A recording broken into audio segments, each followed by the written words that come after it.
Bonjour, bienvenue à cette deuxième capsule sur le déterminant. Je m'appelle Priscilla Boyer, je suis professeure au département des sciences de l'éducation de l'Université du Québec à Trois-Rivières. Et c'est ça, je vous l'avais promis, là, la deuxième capsule, la voici.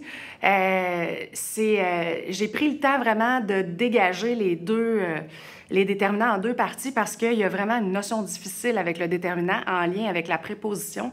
Donc, c'est ça qu'on va explorer aujourd'hui ensemble là, à l'intérieur de cette capsule. Comment bien parvenir à les distinguer l'une et l'autre et de comprendre un peu pourquoi ces deux classes de mots-là se ressemblent hein, et créent des confusions là, chez le scripteur. D'abord, je pense que la meilleure porte d'entrée, c'est de comprendre leur rôle respectif à chacune des classes de mots. Lorsque je parle du déterminant, c'est un petit rôle dans la phrase, dans le fond, que le déterminant joue. On l'a vu, hein, un mot qui est étroitement associé au nom. Il va contribuer au sens de ce nom-là parce que, bon, ça va nous amener à préciser de qui ou de quoi on va parler précisément. Là. Donc, oui, ça contribue au sens, un peu comme le ferait un adjectif même. Puis, il y a une relation d'accord entre le nom et le déterminant. Ce qui fait que, par exemple, une vache et votre vache ou quelques vaches, on n'a pas le même sens. Hein? On ne parle pas de la même chose exactement. Donc, c'est ça un petit peu le rôle que le déterminant va faire dans la phrase. C'est vraiment un rôle qui est collé, qui est associé au nom étroitement. La préposition, elle, c'est pas mal plus complexe parce qu'elle joue un rôle vraiment dans la structure de la phrase. La préposition n'est pas en relation avec une classe de mots comme le nom, elle est en relation avec des groupes dans la phrase, c'est-à-dire qu'elle joue le rôle de... C'est une des façons en français qu'on a de pouvoir avoir des compléments dans la phrase. Il y en existe d'autres, là, mais la préposition nous permet d'amener comme ça des compléments à l'intérieur de la phrase. Ça contribue effectivement au sens du lien entre les groupes, mais c'est pas comme le déterminant là, étroitement associé au nom. Là où la confusion survient, c'est qu'on va retrouver souvent la préposition avec un groupe nominal plutôt qu'avec un nom. C'est par exemple une vache à lait. Le « à » ici est une préposition. Et ce qui me permet d'introduire, c'est pas le nom lait, mais le groupe nominal lait. Alors, on le voit bien avec le deuxième exemple, votre vache avec des taches.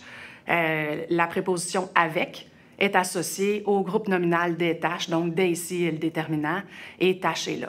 Donc, on voit avec notre premier exemple que l'utilisation de la préposition mène parfois à l'abandon du déterminant, d'où la confusion entre les deux. Hein. C'est vraiment la proximité de position dans la phrase qui fait en sorte qu'on se trompe entre la préposition et le déterminant parce que souvent les deux se retrouvent placés devant un nom en tant que tel. Donc, c'est une des causes, en fait, principales là, de cette confusion-là. Par exemple, on va prendre un exemple ensemble, une salade avec la courge de notre jardin. Dans cette phrase ou dans cet énoncé, j'ai trois noms. Hein? C'est des noms pas compliqués, là, on les connaît tous. Salade, courge, jardin, c'est très concret, là, on n'a pas de confusion en lien avec ça. Ces noms-là sont précédés de déterminants. Hein? Une salade, la courge et notre jardin. On a vu ça dans la capsule précédente et je peux le prouver facilement parce que je peux le remplacer par le déterminant chaque fois. Donc, chaque salade avec chaque courge de chaque jardin. Bon, ça fait un peu bizarre sur le plan du sens, mais en tant que tel, la structure syntaxique, c'est possible d'avoir ce type de construction. Donc, on confirme qu'on a bel et bien ici des déterminants. Or, je me retrouve aussi avec deux petits mots dans la phrase, avec et de. Hein? Et si j'essaie de remplacer avec par chaque, bien, je vois tout de suite que ça ne fonctionne pas. Hein? Une salade, chaque la courge de notre jardin, ça ne sonne pas bien du tout. Là. Une salade avec la courge, chaque notre jardin, ça non plus, ça ne fonctionne pas bien. Donc, on voit bien que malgré le fait que ça précède un groupe nominal, un déterminant et un nom, on se retrouve très clairement ici avec la préposition. Donc, ça, c'est le portrait général. Ça va bien quand notre GN est composé déjà d'un déterminant et d'un nom. Hein? On doit avoir un peu l'instinct de se dire que ce qui va précéder notre GN, si on ne sait pas trop c'est quoi, il y a des bien bonnes chances que ça soit une préposition. Et le déterminant avec chaque c'est vraiment une façon super efficace, on l'avait déjà dit, là, mais pour délimiter un peu ce qui appartient au déterminant de ce qui appartient à la préposition. Donc, retenez-le, c'est vraiment un bon moyen là, pour vous de pouvoir identifier. Là où le bas blesse, là où ça fait mal, c'est qu'il y a certains mots en français qui sont parfois des prépositions et d'autres fois des déterminants, ça dépend du contexte de la phrase dans lequel ce mot-là se retrouve. C'est le cas notamment du de et du des. Ça, c'est vraiment des mots là, dont vous devez vous méfier absolument à chaque fois que vous les voyez dans la phrase, tant et aussi longtemps que vous n'êtes pas habile, disons, avec votre analyse, que votre instinct ne s'est pas construit. Vérifiez toujours avec le chaque pour vous assurer que vous avez bel et bien un déterminant ou la préposition. Prenons l'exemple suivant. Le jardin de fleurs est joli. Je ne peux pas dire le jardin, chaque fleur est jolie. On voit bien que avec le remplacement de chaque, ça ne fonctionne pas. J'ai donc une préposition. Alors que la phrase il vend de belles choses, il vend chaque belle chose. Oups, là, mon de, ça fonctionne. Je suis capable de le remplacer par le déterminant chaque, donc j'ai très certainement un déterminant. Donc, retenez, là, faut être vigilant en présence du de ou du des, parce que ça peut appartenir à l'une ou l'autre des classes de mots. Il y a aussi, autre niveau de complexité, certains déterminants qui sont complexes. On en avait parlé dans la première capsule. Ce sont des déterminants qui sont composés de 2 mots plutôt que d'un seul mot. Et là, d'instinct, des fois, on aura envie de se dire, bien, notre deuxième mot, c'est peut-être notre déterminant, puis le premier mot, c'est peut-être la préposition, puisque c'est la structure qu'on retrouve quand même assez fréquemment. Et dans certains cas, on va avoir raison, mais dans d'autres, non. Donc, il faut ici, encore une fois, bien... Avec votre chaque, là, la manipulation, vous pourrez trouver les pièges de cette sorte. Okay? Je regarde, par exemple, l'énoncé suivant. Je mange de la pizza. Je mange chaque pizza. Oups, qu'est-ce qui vient de se passer? J'ai été capable d'effacer complètement l'expression de là. Ce qui me prouve que de là, c'est un déterminant. On appelle ça même un déterminant partitif pour la petite histoire.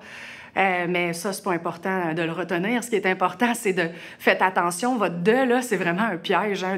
Il faut bien le valider. Puis ici, on pouvait le remplacer au complet sans problème. On voit clairement ici qu'on a un déterminant et non pas une préposition. Alors qu'à l'inverse, je peux avoir la même expression. Je parle de la pizza dans mon cours et le remplacement ne fonctionnera pas. Hein? Je parle chaque pizza dans mon cours. On voit que le « de », je dois dire, je parle de chaque pizza dans mon cours. Donc, on voit que le « de » doit rester là, ne se remplace pas par chaque et est donc vraiment une préposition. Donc, ça en fait beaucoup, mais vous comprenez un petit peu plus pourquoi la ligne est mince entre les deux. Hein?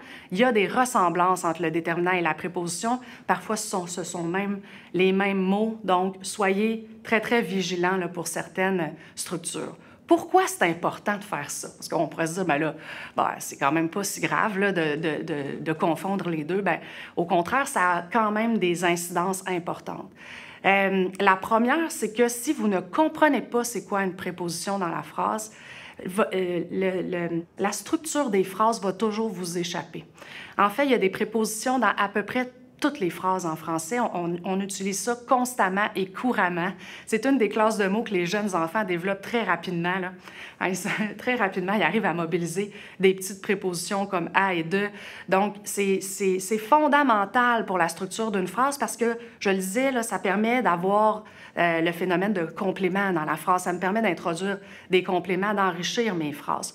Donc, si vous n'arrivez pas à saisir c'est quoi la préposition, c'est sûr que la structure de votre phrase va toujours vous échapper. Vous allez en voir des petits bouts, mais jamais dans sa logique interne. Donc, et lorsqu'on ne comprend pas la phrase dans sa logique interne, bien, c'est là qu'on se met à faire des erreurs, soit des erreurs de construction ou des erreurs d'accord. Donc, ça, c'est vraiment le premier point. Ça peut sembler abstrait, mais c'est fondamental. Le deuxième point, qui est peut-être plus pragmatique ou concret, c'est que cette préposition, la différence entre le déterminant et la préposition joue beaucoup sur la réussite des accords. La préposition, elle, va toujours rester invariable, alors que le déterminant, lui, va s'accorder avec le nom. Donc, si vous confondez la préposition avec le déterminant, bien, vous pouvez ne pas bien réussir vos accords dans la phrase et ça peut poser un certain nombre de problèmes. Donc ça, c'est fondamental. Hein?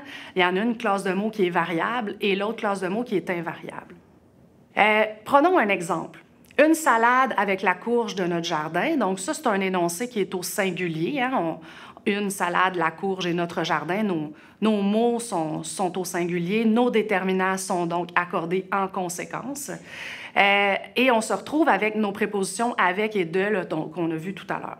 Si je mets l'énoncé au pluriel, des salades avec les courges de notre jardin, hein, donc je parle de plusieurs salades, de plusieurs courges, de plusieurs jardins, je vois bien que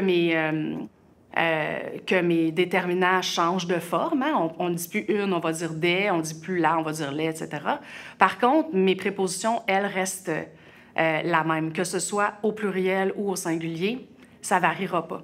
Donc, c'est vraiment très important de comprendre ça parce que ça a une incidence directe hein, sur la réussite de vos accords.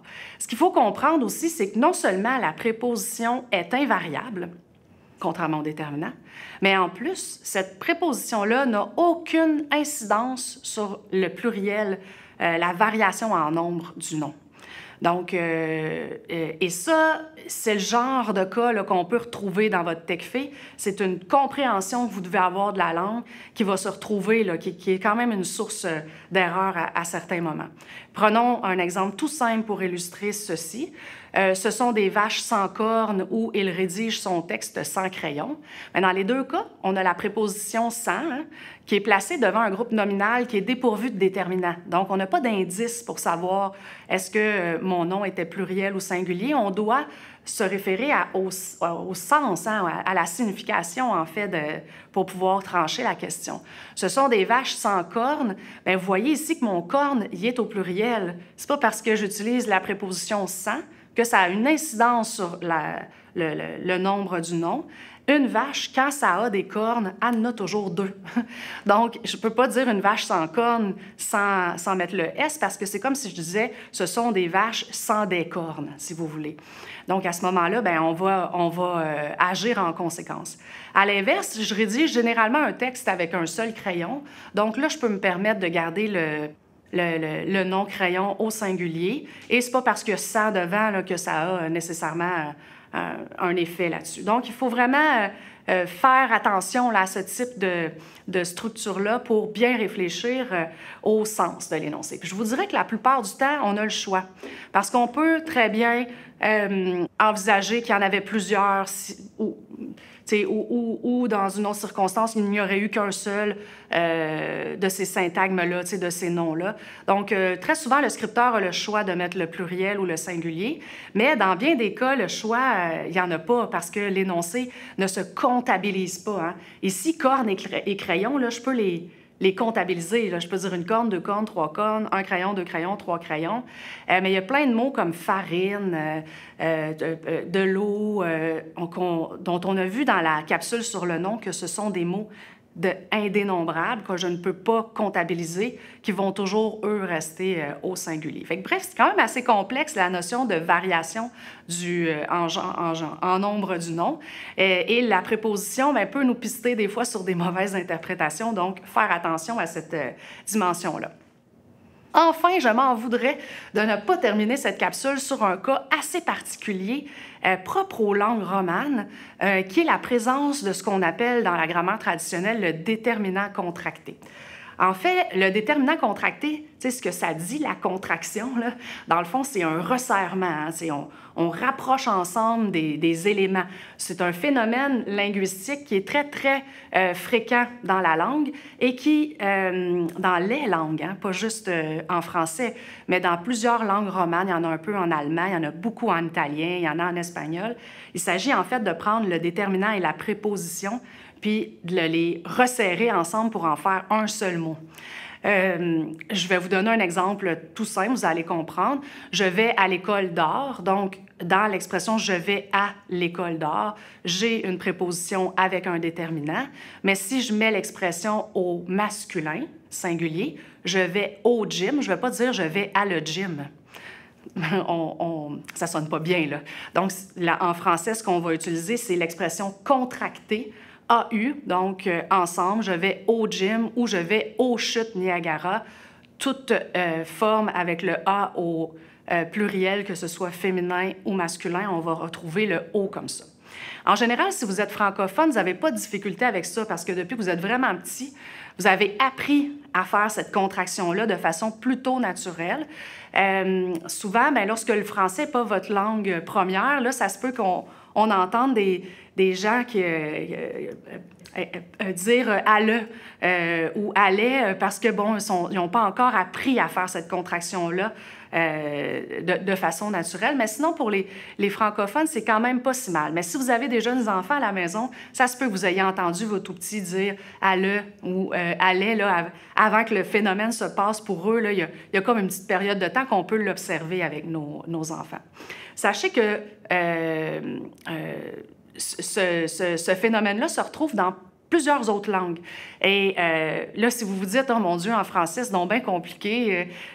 Comment ça se fait qu'il y a des cas comme ça? » Mais en italien, c'est des dizaines, pas loin d'une quarantaine de formes contractées qui existent parce qu'il y a 5 prépositions qui peuvent se retrouver avec de la contraction et ils ont des dizaines de déterminants qui rentrent à l'intérieur de ce phénomène-là. Donc, je ne vais pas comptabiliser combien il y en a, mais il y en a vraiment beaucoup.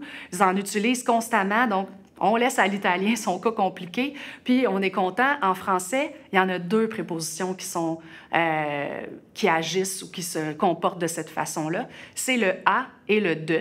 Ça se trouve, évidemment, que c'est nos prépositions les plus fréquentes, hein, les plus utilisées. Donc, A plus le, ça fait O, A plus les, ça fait AUX, et le de plus le, ça fait du, et le de plus les, ça fait des, D-E-S. Ce phénomène-là de contraction, c'est un phénomène, sachez-le, qui est très fréquent à l'oral.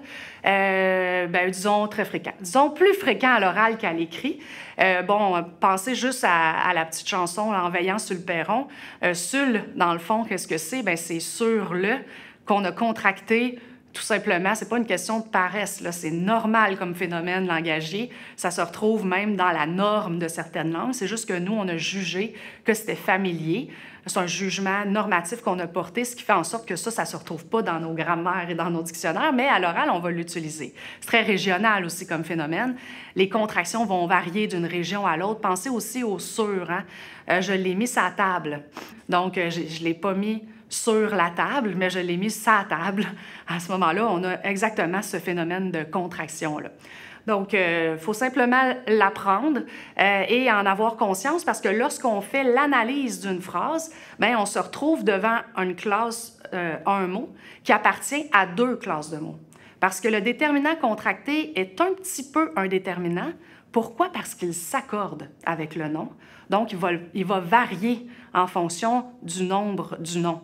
Et chez les enfants au primaire, c'est sur cette dimension-là qu'on insiste parce qu'on veut qu'ils réussissent bien leurs accords à l'intérieur du groupe nominal, puis c'est là-dedans là, qu'on joue pas mal. Par contre, lorsqu'on arrive avec des élèves du secondaire ou de l'université, ce qu'on veut les amener à voir surtout, c'est que c'est une préposition d'abord. Pourquoi? Parce que sinon, on ne comprend pas comment la phrase fonctionne au niveau de sa structure si on voit là juste un GN plutôt qu'un groupe prépositionnel. Ça nous permet, par exemple, de ne pas se tromper entre le complément direct et le complément indirect et donc de réussir éventuellement des accords plus complexes comme celle du participe passé avec avoir. Donc, retenez que le déterminant contracté, que dans certaines grammaires, on appelle aussi déterminant prépositionnel, une expression que je préfère parce que ça évoque la préposition. Hein? Donc, on se rappelle à ce moment-là plus facilement que c'est une préposition d'abord avant d'être un déterminant. C'est vraiment 2 classes de mots qu'on a collées ensemble, qu'on a contractées ensemble, et il faut bien être capable de voir que c'est aussi une préposition avant d'être un déterminant. La meilleure façon de les identifier, ces déterminants contractés-là, bien déjà, vous pouvez les apprendre. Hein? AU et AUX sont toujours des déterminants contractés. C'est toujours le A plus le ou A plus les. Par contre, le du et le des, là, eux peuvent être des vrais déterminants ou peuvent être des prépositions. Donc, ça, c'est un dossier un petit peu plus compliqué. Et là, ça vaut la peine d'utiliser notre chaque pour être certain de bien l'identifier. Si c'est un déterminant contracté, le remplacement par chaque ne fonctionnera pas. Donc, on résume les notions en lien avec le déterminant et la préposition ensemble. Rappelez-vous que le déterminant, c'est un rôle mineur dans la phrase, c'est un rôle d'accompagnement du nom qui permet notamment il se place toujours devant le nom, directement devant le nom, où il peut y avoir un adjectif entre les deux. Il est en relation d'accord avec le nom, puis il permet de contribuer un peu au sens du nom, là, en précisant un peu de qui ou de quoi je parle. Ce déterminant peut avoir des formes complexes, donc il faut se rappeler que ça peut être composé de plus d'un mot et dans certains cas, peut se contracter avec la préposition, alors qu'à l'inverse, la préposition joue vraiment un rôle au niveau de la syntaxe de la phrase pour organiser les groupes à l'intérieur de la phrase, pour permettre à certains groupes d'être subordonnés à d'autres, donc d'être compléments de certains mots à l'intérieur de la phrase. Il n'y a pas de relation d'accord avec le nom, il n'y a pas d'incidence là, en lien avec ça. Par contre, lorsqu'il y a une contraction avec certains déterminants, bien là, à ce moment-là, la préposition peut exceptionnellement s'accorder, puisque c'est le déterminant, dans le fond, dans la préposition qui joue un peu, qui amène cette caractéristique-là. C'était pas facile de comprendre la différence entre préposition et déterminant. Je pense que ça valait la peine d'en faire une capsule à part. C'est une très grande source d'erreur, donc, et surtout, ça peut mal vous pister sur l'analyse de vos phrases, donc je pense que ça valait la peine d'insister là-dessus. Pour les prochaines capsules, on va plutôt aborder la question de l'adjectif. Et on va voir, ça a l'air facile l'adjectif, mais on va voir en quoi l'adjectif, on peut facilement le confondre avec le nom, avec le déterminant dont on vient de voir, avec l'adverbe aussi ou avec le verbe. Donc, quand même plus complexe qu'on pense, là, la dimension de l'adjectif. Donc, on va élaborer ça ensemble dans les prochaines capsules. Voilà, je vous souhaite bonne chance pour votre TECFE.